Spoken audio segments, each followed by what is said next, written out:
आज रो बहुत ही अति महत्वपूर्ण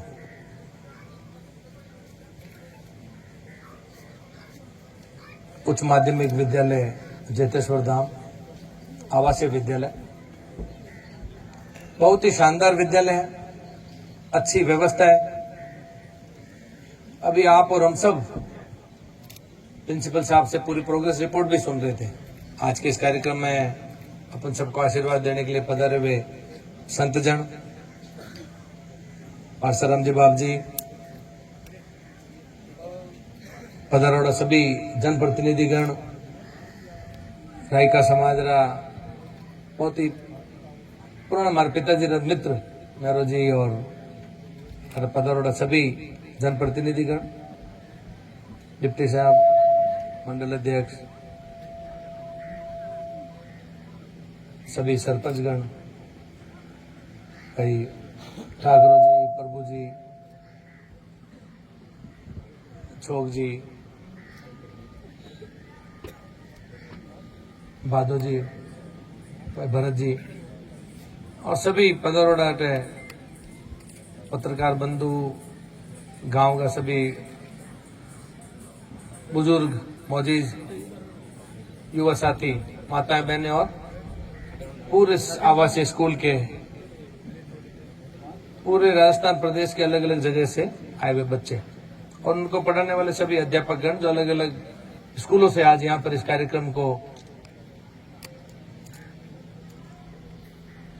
की शोभा बढ़ाने के लिए यहाँ पर आए। अभी बाप जी का आदेश भी हुआ, प्रिंसिपल साहब ने भी अपना पूरा व्रत रखा और उसके अंदर बताया, सीधा सीधा ये समझ में आ रही है कि स्कूल की व्यवस्था बहुत अच्छी है,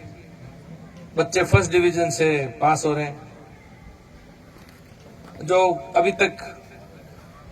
धीरे धीरे कालांतर के अंदर, मेरे को याद है वसुंधरा जी राजे जी मुख्यमंत्री थी उस समय का ये दिया हुआ विद्यालय है और धीरे धीरे समय के साथ में आज एक अपनी प्रौढ़ अवस्था में पहुंच गया है। अब इस विद्यालय के अंदर जो अभी तक जो था सब कुछ ठीक था, लेकिन अब समय की जो मांग है, समय की जो एक डिमांड है, उसके अनुसार चाहे वो कला संकाय की बात चल रही है, चाहे वो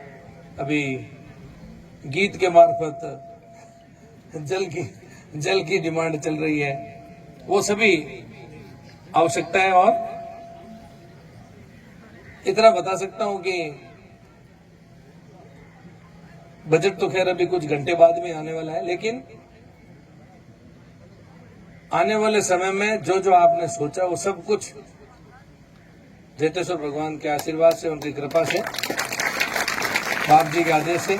कोई भी ऐसी चीज यहाँ पर आपने जो विचार किया है, मेरे को नहीं लगता है कि कुछ भी कमी रहने वाली है। सब कुछ आपके मन भाता हुआ काम होगा आने वाली इस युवा पीढ़ी के लिए जो देश का भविष्य है। दिन और रात लगातार तीसरी बार आप ही लोगों के आशीर्वाद से देश का नेतृत्व भी कर रहे हैं आदरणीय यशस्वी प्रधानमंत्री नरेंद्र मोदी जी। देश को एक अलग ऊंचाइयों पे पहुंचाने में दिन और रात लगे हुए, उन्हीं से संकल्प लेते हुए आप ही के आशीर्वाद से प्रदेश में बनी हुई भारतीय जनता पार्टी की सरकार, उन्हीं से प्रेरणा लेते हुए यशस्वी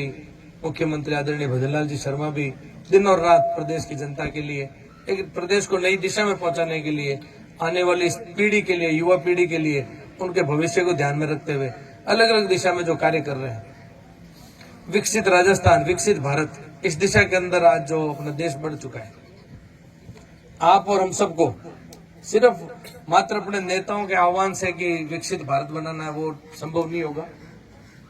आपको और हमको यहाँ पर दूर दराज गांवों के अंदर बैठे हुए भी अपनी सोच को विकसित करना होगा, अपने विचारों को विकसित करना होगा, अपने जो पहले वाली विचारधारा रही है, पहले वाली जो सोच रही है, उसके अंदर परिवर्तन लाना होगा, व्यवस्था परिवर्तन लाना होगा, तभी जाकर के अपना प्रदेश भी विकसित होगा और देश भी विकसित होगा। आने वाली इस पीढ़ी को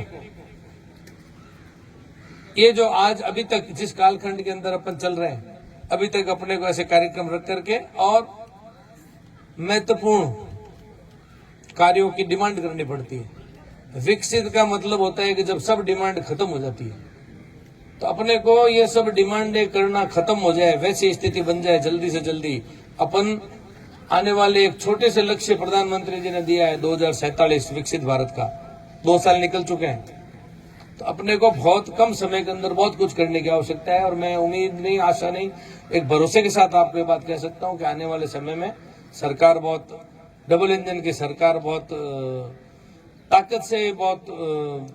दिशा के साथ में लगी हुई है कि आने वाले समय में कैसे गांव-गांव तक विकास को पहुंचाया जाए, गांव-गांव तक हर उन जरूरत वाली चीजों को पहुंचाया जाए जो आज से पहले देश आजादी के बाद में, देश आजाद हुआ 80 वर्ष जब से मोदी जी ने कमान संभाली, उससे पहले तक बहुत महत्वपूर्ण बिंदुओं पर कभी किसी ने सोचा भी नहीं। सरकारें आई गई लेकिन ऐसा विचार नहीं किया गया। एकमात्र विचार आदरणीय अटल बिहारी वाजपेयी जी ने गांवों को सड़कों से जोड़ने का किया था, तब संभव हो पाया ये एक साइकिल और मोटरसाइकिल भी गांव-गांव, ढाणी-ढाणी तक पहुंचना। यदि वो विचार भी गांव को जोड़ने का ना किया होता, वो विचार उस समय ना किया होता, तो आज भी अपन विकसित शब्द से बहुत दूर खड़े होते। लेकिन जैसा एक कार्य ने अपने को बहुत आगे लाके रखा, वैसे ही धीरे धीरे अभी इंफ्रास्ट्रक्चर की जो अपार संभावनाएं आप और हम सब देख भी रहे, महसूस भी कर रहे हैं। अपने पास में भी विकास आ चुका है जगह जगह पर। आज ये आप ही के पड़ोस में भारतमाला, एक भारतमाला नहीं है, इसके ऊपर आप और हम सब रात और दिन चलते हैं। ये एक भारतमाला का प्रोजेक्ट ने आप और हमारे सबके जीवन में आने वाले समय में बहुत बड़ा परिवर्तन लाने का काम किया है। आने वाले समय में ये विकास से जुड़ा हुआ है। आने वाले समय में यहाँ पर बहुत सारे उद्योग लगने हैं। आने वाले समय में रिफाइनरी जैसा इतना बड़ा जो आगे 2-4 महीने के अंदर चालू होने जा रहा है, उससे जुड़े हुए लाखों करोड़ के व्यवसाय आएंगे। वो व्यवसाय क्यों आएंगे? क्योंकि ये हाईवे सीधा पोर्ट पर जा सकते हैं। देश के अंदर कहीं पर भी कोई भी रॉ मेटेरियल पहुंचाना हो, उसकी कीमत कम हो जाएगी। हर चीज विकास से जुड़ी हुई है। आने वाले समय में इन बच्चों के लिए हर दिशा में कार्य, जो एक समय था कि राजस्थान प्रदेश के वासियों को एक व्यवसाय ढूंढने के लिए, नौकरी करने के लिए प्रदेश छोड़कर के बाहर दूर दराज जाकर के प्रवासी के रूप में अपना जीवन शुरू करना पड़ता था। लेकिन अब वो समय नहीं। अब मैं कई बार प्रवासियों के बीच में जाता हूं, तब उनको मैं आह्वान भी करके आता हूं, यहाँ पर तुम्हारा एक धंधा चल रहा है, लेकिन अब पीछे राजस्थान के अंदर भी बहुत बड़ी अपार संभावनाएं खुली हो रही है। वापस यहाँ पर आकर के भी आपको व्यवसाय के बारे में विचार करना चाहिए। अब वो राजस्थान नहीं है जब आपको प्रदेश छोड़ करके दूर दराज आपको महाराष्ट्र, दक्षिण भारत, वहां पर जाकर के अपने लिए व्यवसाय ढूंढना पड़ता था। समय बहुत तेज गति से बदल रहा है। आपको और हमको इस बदलते हुए तेज रफ्तार की गति के साथ में भागने की आवश्यकता है, साथ में विचार मिलाने की आवश्यकता है, साथ में इस विकास को महसूस करने की आवश्यकता। आने वाली पीढ़ी को फायदा पहुंचाने के लिए आपको और हमको सबको बड़ी मेहनत भी करनी पड़ेगी। इसके लिए थोड़ी सी भी लापरवाही आने वाले समय में इस युवा पीढ़ी को बहुत बड़ा नुकसान करेगी। इसलिए मेरी आप सबसे हाथ जोड़ के आग्रह है कि आप और हम जिस कठिन समय में जो परिश्रम करके आज तक यहाँ तक आए हैं, वो समय आने वाली इस पीढ़ी को ऐसा ना देखना पड़े। इसके लिए आपको और हमको थोड़ा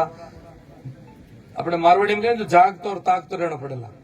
तो आपने सबने थोड़ो सो मजबूती रखनी पड़ेगा, थोड़ो सो जागरूक रहना पड़ेगा। बहुत कुछ ऊपर ले तरफ लहर होने वाली है। और जेतेश्वर जी डामरे पवन धरो आपने, आज मैं सब जो बातें कह रही हूँ बड़े जिम्मेदारी पूर्वक कह रही हूँ। आने वाले समय में बहुत बड़ा परिवर्तन आप देखने जा रहे हो। 1 साल के महीने पहली बार वो संभव हुआ है कि 4,90,000 करोड़ को देश आजादी के बाद भी तो बजट नहीं आया था। अभी मैं मंच सुन रही हूँ तो भाई हमारा भंवर जी कह रहा था कि मुख्यमंत्री जी रहे करीब है और खूब विकास आ रहे। अरे वो तो 4,90,000 करोड़ बजट आयो છે આપણે વિકાસ નું ક્યાં આવ્યો પાતી? वो बजट ही नहीं हो तो बजट आदो तो આપણે નહીં આવતો, तो આવ્યો ही नहीं है। और अगलो बजट है पहला वो पुराने वाले बजट ने जमीन में तो उतारनो, आ बड़ गारंटी अफसर ने डाटी मार मार नीचे जमीन में उतार्यो भी नहीं। जमीन लो, ठेका करो, कोई भी चीज अधूरी नहीं रहनी। तो स्थिति आ है वापस आएगो बजट। तो मुख्यमंत्री जी ने कोई भी जनो कोई एमएलए आन कहे साहब माने की वो काम, अरे भैया 6 महीने बाद वापस दे देना, मैं तो लाई रहा हूं। मन में जो पहला मन में कोई उड़ाक रही थी, उड़ाक तो खत्म ही कर दी। बस मांगो और दिया, कायदे काम होना चाहिए, मांगो और ले जाओ। स्थितियां बन रही है और पहला नहीं हो। तो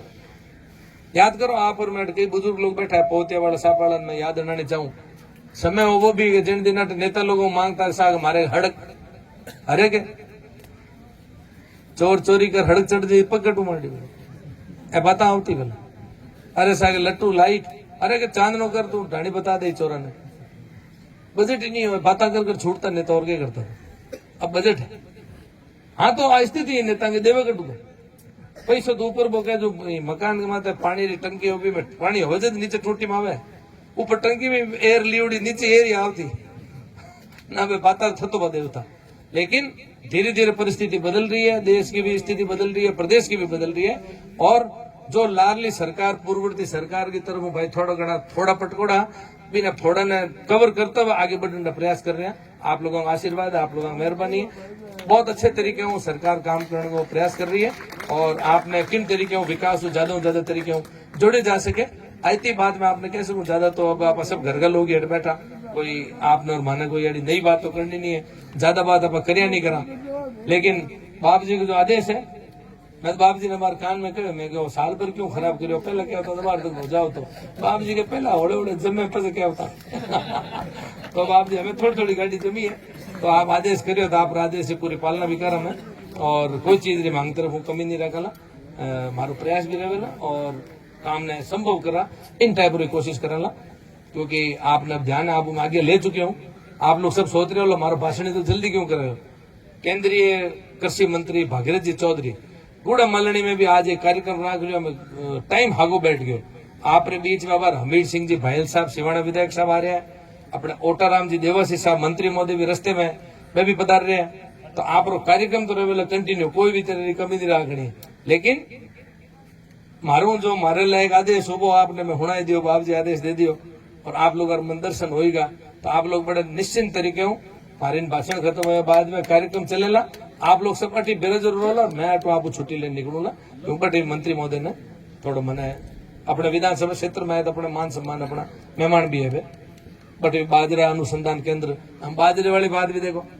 और बाजरी पावा कटा अपना मारवाड़ लोग ही पावा और बीज कटो आवता ध्यान नहीं था बरो हैदराबाद आवतो तो हमें अनुसंधान केंद्र खुल्यो और विकसित भारत तो आपने हड़ो घर घर डेरो खासी चीज आ जाइए आपने घणो चिंता नहीं करनी ठीक है सर बहुत बहुत धन्यवाद जय हिंद जय भारत जय तेश्वर भगवान की बहुत बहुत धन्यवाद।